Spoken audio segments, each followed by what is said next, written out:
Horizon Media het vandag die voorreg gehad om deel te wees van 'n besondere oomblik toe die Tsansebani plaaslike munisipaliteit uitgereik het na 'n bejaarde inwoner deur herstelwerk aan haar sinkwoning te doen.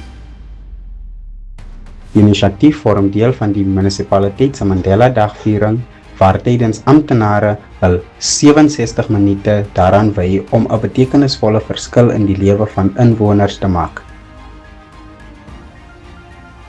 Hoewel daar groot nood in verskeie gemeenskappe reg oor Tsansebani bestaan, het burgemeester Councillor Helena English besluit om hierdie bejaarde vrou se omstandighede eerstehands aan te spreek.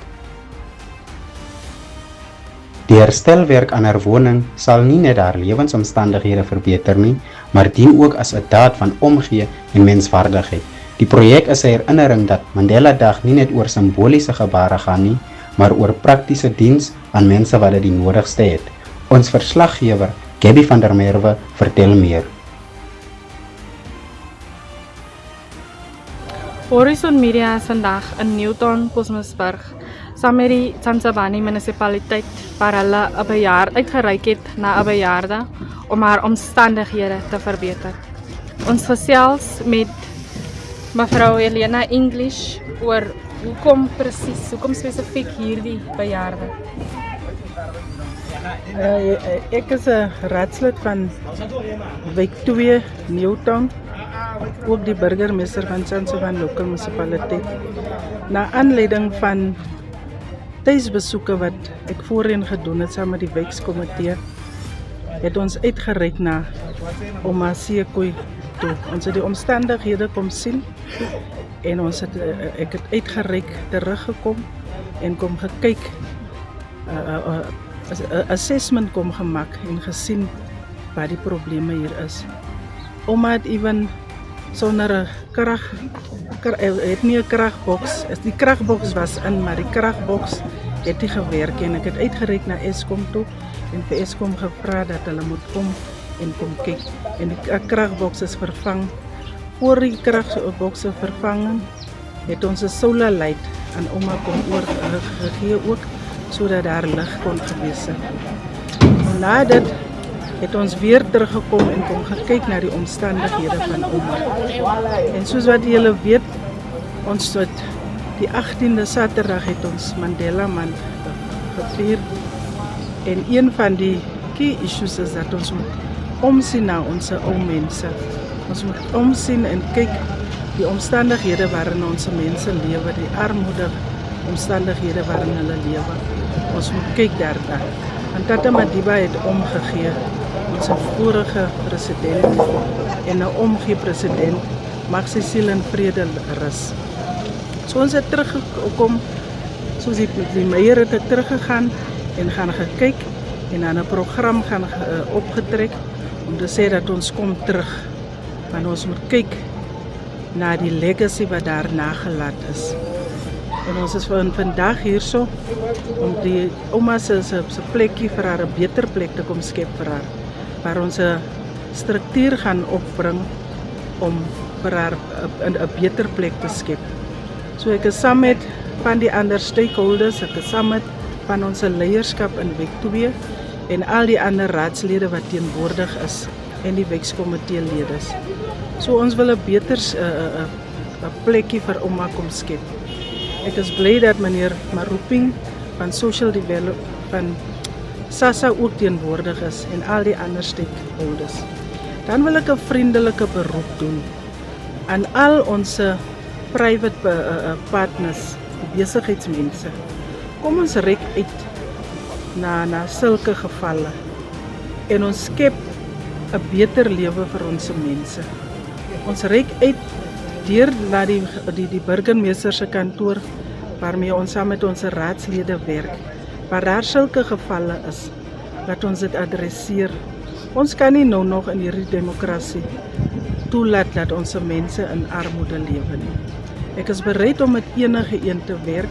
Ek is bereid om terug te rapporteer as daar besigheidsmense is, om terug te rapporteer en dat alles transparant sal wees en dat ons 'n beter lewe gaan skep vir ons mense. Daar's elders wat ook ander elders en ander woonbuurte gaat in dieselfde omstandighede bly. Daar's 'n disability, gestremde mense gaat in dieselfde omstandighede bly. So kom ons reik uit. Besigheidsmense het dagele uit. Kom ons vat hande mekaar en ons skep 'n beter lewe vir ons mense. Dankie.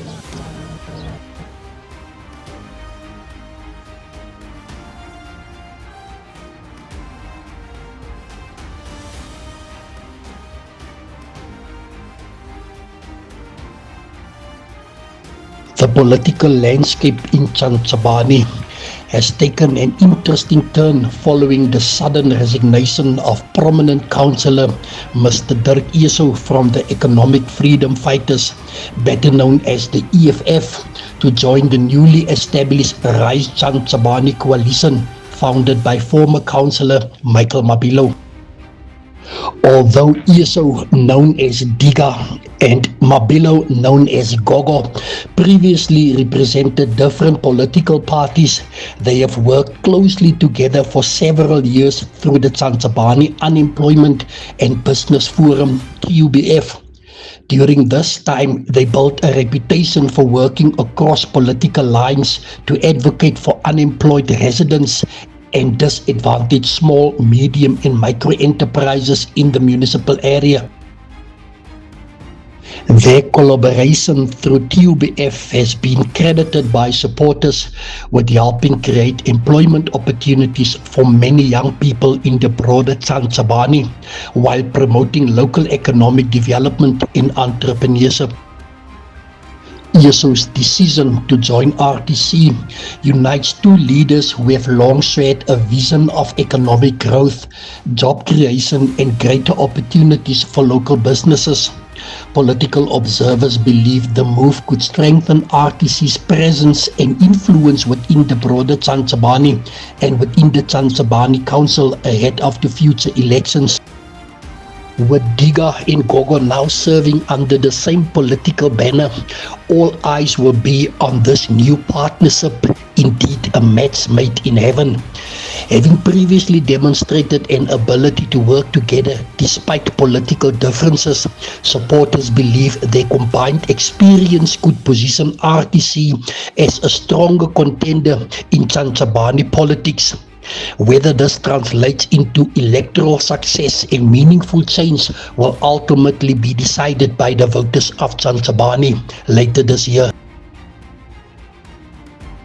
As the president of the RTC, Rise Tsansabani Communities, I can confirm that the councillor of the EFF, who was also the chairperson of the regional executive of the EFF, Mr. Dirk Eso, officially resigned as a councillor and a member of the EFF. He joined the Rise Tsansabani Communities.